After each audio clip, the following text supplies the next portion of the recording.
Welcome to all in virtue physics classes. आज मैं लेकर आई हूँ एक नया topic which is CO2 gas laser, जिसे हम मॉलिक्यूलर गैस लेजर भी बोलते हैं। इंपॉर्टेंट टॉपिक है, एग्जाम के पर्पज से लॉन्ग आंसर टाइप में यहाँ से क्वेश्चन आता है। बेटा हम यहाँ बात करेंगे इंट्रोडक्शन की, कैरेक्टरिस्टिक्स की, प्रिंसिपल की, इसका कंस्ट्रक्शन कैसे होता है, वर्किंग प्रोसेस क्या रहेगी, एडवांटेज क्या रहेंगे, डिसएडवांटेज क्या रहेंगे और इसके साथ साथ एप्लीकेशन पार्ट क्या है इसका। तो बात करूं मैं एक ही लेक्चर में आपको CO2 गैस लेजर के बारे में ओवरऑल डिटेल मिलने वाली है, तो लास्ट तक लेक्चर के अंदर बने रहना। इंट्रोडक्शन की हम बात करें तो CO2 गैस लेजर का डेवलप किया था CKN पटेल ने। सबसे पहले CKN पटेल ने ही इस मॉलिक्यूलर गैस लेजर को डेवलप किया था। इसकी हम बात करें तो ये 4 एनर्जी लेवल लेजर है। कि कौन सा 4 एनर्जी लेवल लेजर है, ठीक है। यहाँ पर जो लेजर एक्शन होता है वो होता है due to the transition of vibrational energy level of CO2 molecule. CO2 molecule की जो वाइब्रेशनल एनर्जी लेवल है उसमें ट्रांजिशन की वजह से, उसमें ट्रांजिशन जो होंगे उसकी वजह से हमें लेजर बीम मिलती है। क्या यहाँ पे खासियत रहेगी, जो लेजर बीम है कंटिन्यूअस मिलेगा, हाईली पावर, उसका पावर काफी अच्छा पावर होता है।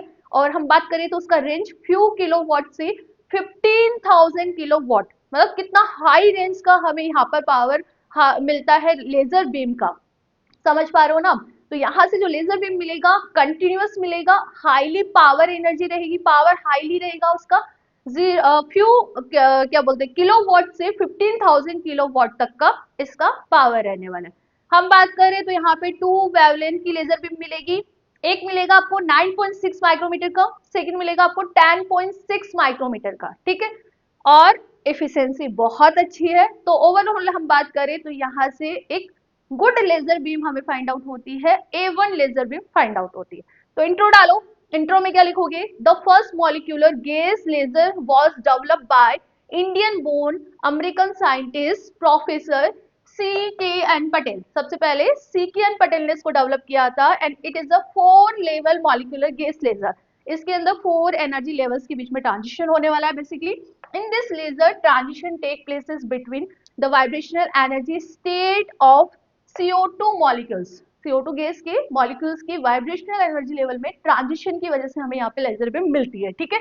It is the highest power continuous wave, और यहाँ से जो लेजर बीम मिलती है कंटिन्यूअस मिलती है, हाईएस्ट पावर की मिलती है, जिसका रेंज होता है फ्यू वाट टू ओवर 15,000 वाट, ठीक है। आगे बढ़ो, it is a very efficient obvious, इसमें जो लेजर बीम मिलेगी वो हमें बहुत अच्छी एफिशिएंसी की मिलेगी and it is produce beam of the wavelength 10.6 micrometer to 9.6 micrometer. 2 type की लेजर बीम बनने वाली है, यहाँ पे मिलने वाली है। एक 9.6 माइक्रोमीटर की, सेकंड इसका 10.6 माइक्रोमीटर की। Basically it's depends on the transition. वहाँ पे जो ट्रांजिशन होते हैं ना वाइब्रेशन एनर्जी लेवल, उसके अंदर हमें ये अच्छे से समझ आ जाएगा कि कहाँ हमें 9.6 माइक्रोमीटर का वेवलेंथ का लेजर बीम मिलेगा, वो कहाँ पे हमें 10.6 माइक्रोमीटर की लेजर बीम मिलेगी। कैरेक्टरिस्टिक्स की ओर बढ़े। कैरेक्टरिस्टिक्स की मैं बात करूँ तो फर्स्ट हम बात करेंगे बेटा यहाँ पर molecular gas of 4 level laser. समझ जाना, 4 लेवल लेजर कौन सा है, आपका CO2 गैस लेजर ही है, ठीक है। एक्टिव मीडियम क्या रहता है, एक्टिव मीडियम हम यहाँ पे मिक्सचर लेते हैं गैसेस का, कार्बन डाइऑक्साइड, नाइट्रोजन और helium. Carbon dioxide plus nitrogen plus helium, बस इन तीनों ही गैसेस का मिक्सचर हमें यहाँ पे यूज में लेना है। रेशियो क्या रहता है 1:2:3। लाइक CO2 मॉलिक्यूल का आपका 1 मॉलिक्यूल है, तो आप नाइट्रोजन का 2 मॉलिक्यूल लोगे, हीलियम के वहां पे 3 मॉलिक्यूल लोगे। तो CO2 plus N2 plus helium का एक मिक्सचर होता है 1:2:3 की फॉर्म में, ठीक है। एक्टिव मीडियम हमने देख लिया, ये गैसेस का जो मिक्सचर है वो क्वार्ट्ज ट्यूब के अंदर भरा हुआ रहता है, वो एक्टिव मीडियम की तरह काम करेगा। पंपिंग मेथड, इलेक्ट्रिकल डिस्चार्ज हमें यूज में लेना, जैसे हमने हीलियम के अंदर यूज में लिया था ना, इलेक्ट्रोड कनेक्ट करना है, इलेक्ट्रिकल डिस्चार्ज हम वहां पे करेंगे, तो इलेक्ट्रॉन्स और गैसेस मॉलिक्यूल के बीच में कॉलिजन होगा, उससे पॉपुलेशन इन्वर्जन होगा। तो बेसिकली पंपिंग मेथड क्या रहेगा, इलेक्ट्रिकल डिस्चार्ज मेथड अपना पंपिंग मेथड रहेगा। ऑप्टिकल रेजोनेटर के लिए हम यहाँ पे 2 कॉनकेव मिरर्स यूज में लेंगे, ठीक है। पावर, आउटपुट पावर अच्छा खासा आउटपुट पावर रहता है, 10 किलोवाट तक का हमें यहाँ पे पावर मिल जाता है। नेचर ऑफ द आउटपुट, बेटा आपको दिख तो रहा है ना, यहाँ तक तो दिख रहा है पावर आउटपुट 10 किलोवाट, ठीक है। इसके नीचे लिखो nature of the output wave या output laser, nature of the output laser ये लिखो, nature of the output laser. तो कैसा नेचर रहेगा, कंटिन्यूअस वेव और पल्स्ड वेव। हमें 2 टाइप की वेव्स मिलेगी, एक तो कंटिन्यूअस मिलेगा और एक पल्स्ड मिलेगा। नेक्स्ट नीचे मैंने इसमें लिखा है last, wavelength of the output laser. Output laser का वेवलेंथ क्या रहेगा तो आप लिखो इसमें wavelength of the output laser is equal to 10.6 micrometer to 9.6 micrometer. ठीक है, तो इस तरह से हमने कैरेक्टरिस्टिक्स भी देख लिया। नाउ प्रिंसिपल की ओर बढ़े। ठीक है, प्रिंसिपल क्या है, यहाँ पर जो हमें लेजर बीम मिलता है due to the transition of the vibrational energy level of CO2 molecule.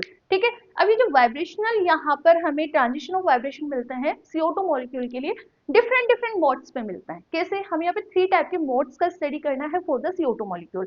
First is the symmetrical stretching mode, second is the bending mode, third is the asymmetrical stretching mode. तो पहले आप यहाँ तक लिखिए, उसके बाद हम प्रिंसिपल की ओर बढ़ते हैं और तीनों ही तरह के या तीनों ही टाइप के CO2 के लिए मोड्स का स्टडी करते हैं। तो यहाँ तक लिखो, इसके बाद हम आगे बढ़ते हैं। नेक्स्ट देखो, प्रिंसिपल क्या है, जो एक्टिव मीडियम है उसमें हम लेकर चलते हैं gas mixture of carbon dioxide, nitrogen and helium.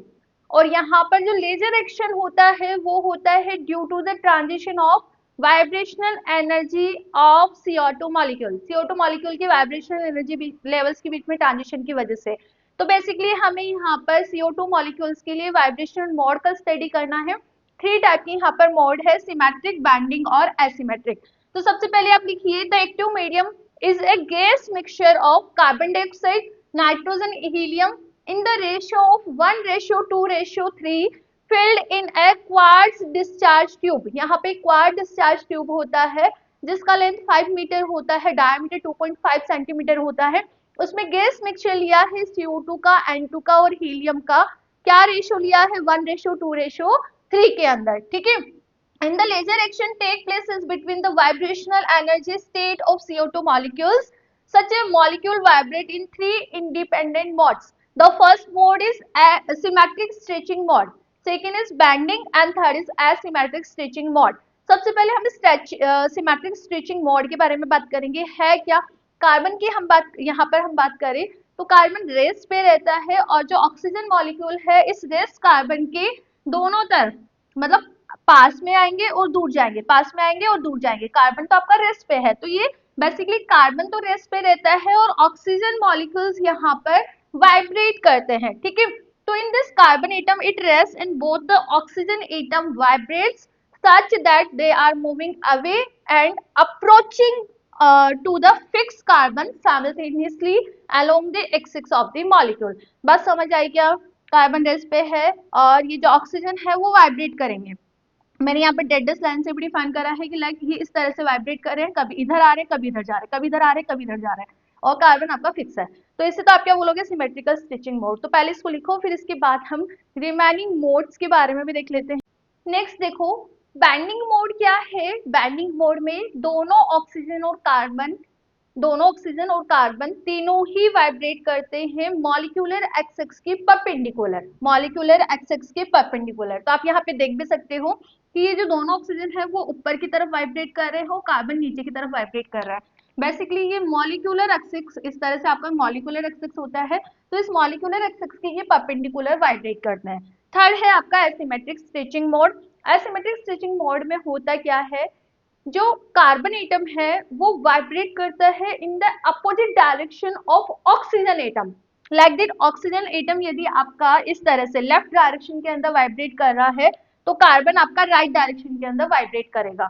तो बेसिकली कार्बन और ऑक्सीजन एसिमेट्रिकली यहाँ पर वाइब्रेट करते हैं। तो आप इसमें लिखिए बैंडिंग मोड में, in this mode oxygen and carbon atoms vibrate perpendicular to the molecular axis. इस मॉलिक्यूलर एक्सिस के परपेंडिकुलर वाइब्रेट करेंगे। और कैसे वाइब्रेट करेंगे, ध्यान रखना, ऑक्सीजन ऊपर की तरफ वाइब्रेट कर रहा है और कार्बन नीचे की तरफ वाइब्रेट कर रहा है। डेडस लाइन मैंने ऊपर की तरफ शो करी है, उसमें कार्बन में नीचे की तरफ शो करी है। ठीक है, थर्ड है आपका asymmetrical stitching mode. Asymmetrical stitching mode में ऑक्सीजन जिस डायरेक्शन के अंदर वाइब्रेट करते हैं उसके अपोजिट डायरेक्शन के अंदर आपका कार्बन वाइब्रेट करेगा। डायग्राम में आप देख सकते हो कि जो दोनों ऑक्सीजन है वो लेफ्ट डायरेक्शन के अंदर वाइब्रेट कर रहे हैं और कार्बन आपका राइट डायरेक्शन के अंदर वाइब्रेट कर रहा है।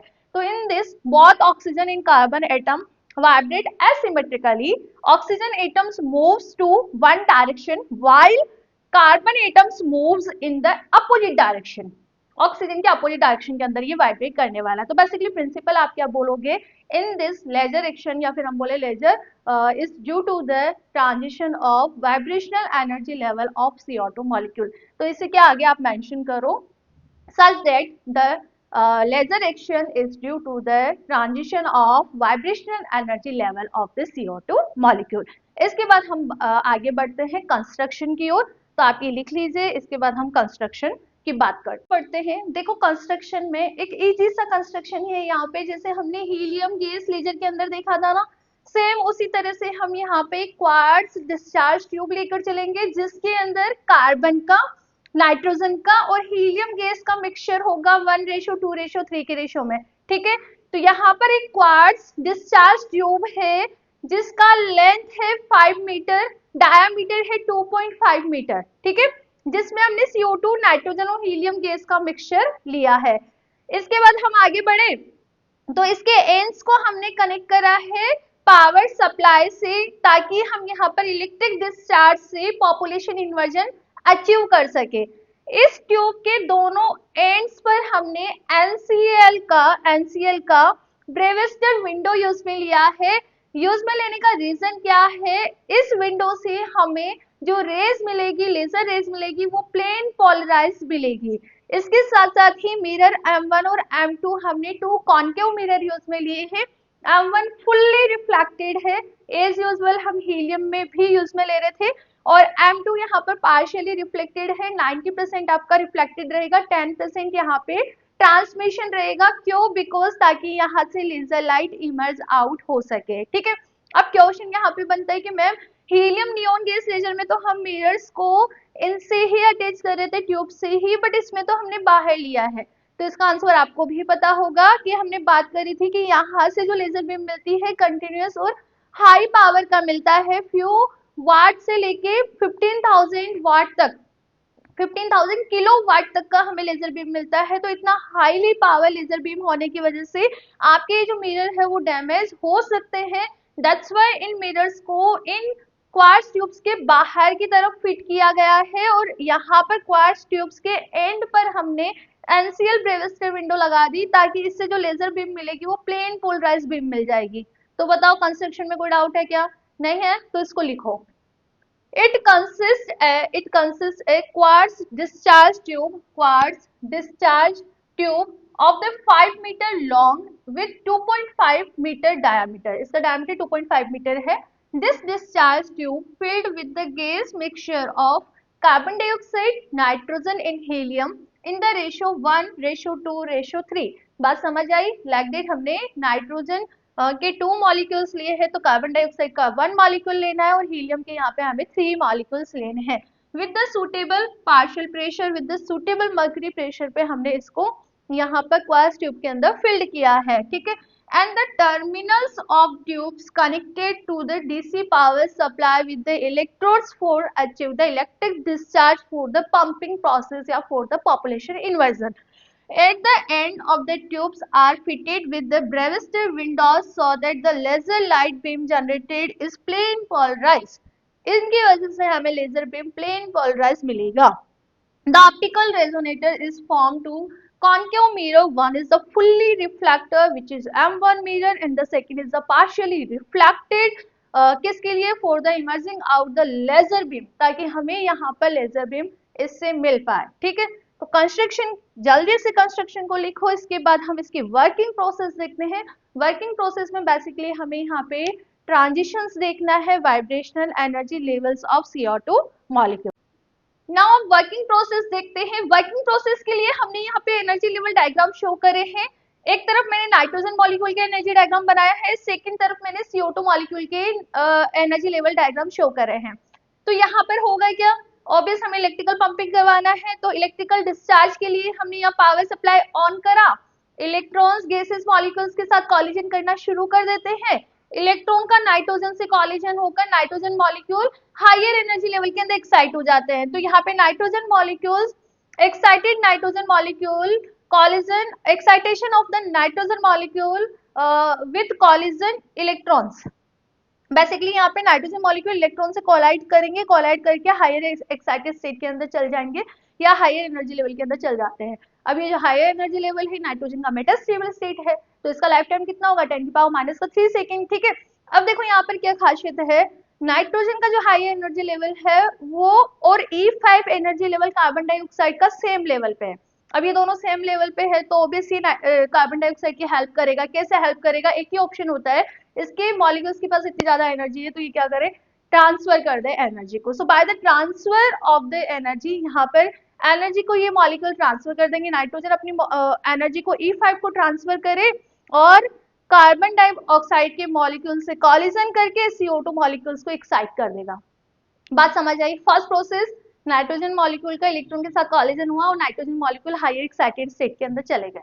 अब इसका जो हायर एक्साइटेड स्टेट है वो E5 CO2 के E5 एनर्जी लेवल के बराबर है, तो इसने अपनी एनर्जी E5 को ट्रांसफर कर दी।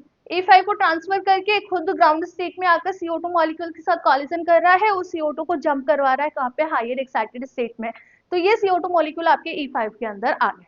अब E5 के अंदर आ गए तो अब यहाँ पे ट्रांजिशन हो जाएंगे। कैसे ट्रांजिशन होंगे? E5 यहाँ पे एसिमेट्रिक स्टिचिंग मोड को शो करता है, तो यहाँ पर जो मेन ट्रांजिशन होंगे वो दो ट्रांजिशन होंगे जिसकी वजह से लेजर बीम बनेगी। एक होगा ट्रांजिशन E5 से E4 में और एक ट्रांजिशन होगा E5 से E3 में।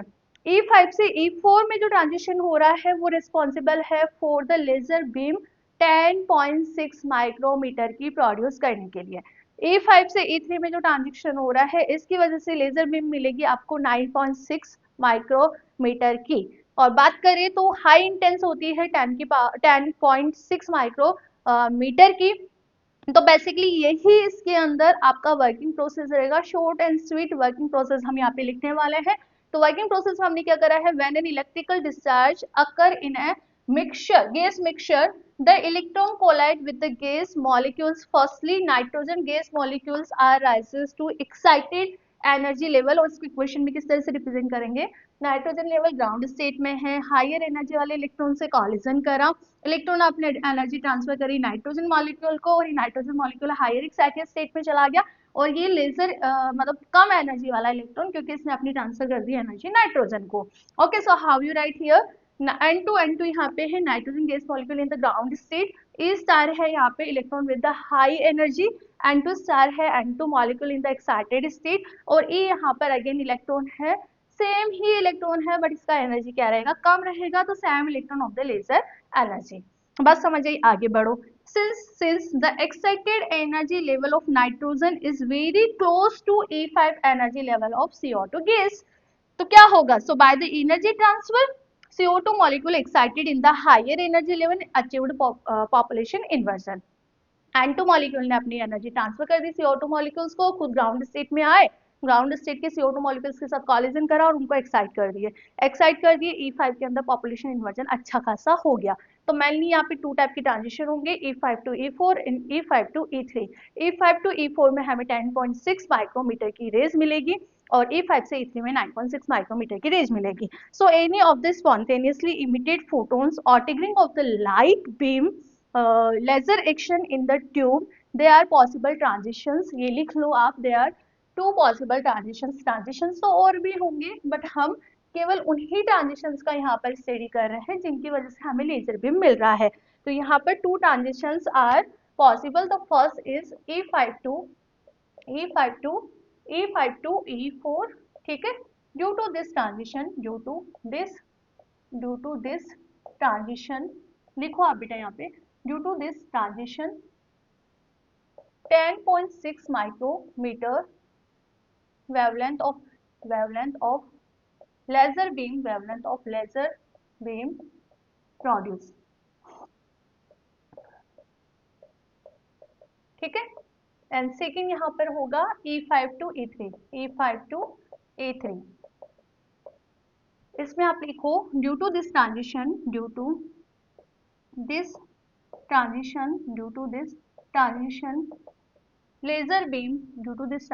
laser beam of 9.6 micrometer of wavelength emitted, ठीक है। और ये भी लिख लो यहाँ पे, but here 10.6 micrometer of laser beam more intense compared to 9.6 micrometer wavelength. ठीक है, ये लिखो। इसके बाद हम एडवांटेज और डिसएडवांटेज की भी बात कर लेते हैं। एडवांटेज लिख ही लेते हैं। एडवांटेज तो एडवांटेज क्या क्या है देखो। एडवांटेज क्या है? द फर्स्ट, कंटिन्यूअस लेजर मिलता है आपको, कंटिन्यूअस लेजर बीम मिलता है, तो we find the continuous laser beam. ठीक है, high power, high higher power beam होता है, हायर पावर बीम होता है few few kilo watt to up to 15,000 kilowatt. Good efficiency या फिर high efficiency, high efficiency, easy to construction of this laser, ये इसका कंस्ट्रक्शन करना इजी होता है, easy to construction of laser. ठीक है, no requirement of any cooling apparatus, no requirement of any cooling apparatus। ठीक है, और डिसएडवांटेज की बात करें तो हाईली पावर वाला लेजर बीम मिलता है तो कई बार एक्सीडेंटली हमारा आईज खराब कर देता है, डैमेज कर देता है। ठीक है, तो due to the high power of laser beam they are accident हो जाते हैं, बहुत बार एक्सीडेंट हो जाते हैं और अपना आईज को ये बहुत अफेक्ट कर देता है। सेकेंड, हाई पावर बीम होने की वजह से जो हम इसके अंदर मिरर्स लेते हैं वो भी डैमेज हो जाते हैं। ठीक है, और कहीं ना कहीं इसका जो वर्किंग प्रोसेस होता है वो टेम्परेचर पे भी डिपेंड करता है, तो इन्वायरमेंटल टेम्परेचर भी इसको अफेक्ट कर देता है। तो इस तरह से एडवांटेज है तो उसके साथ साथ उसके डिसएडवांटेज भी यहाँ पर होते ही होते हैं। Thank you.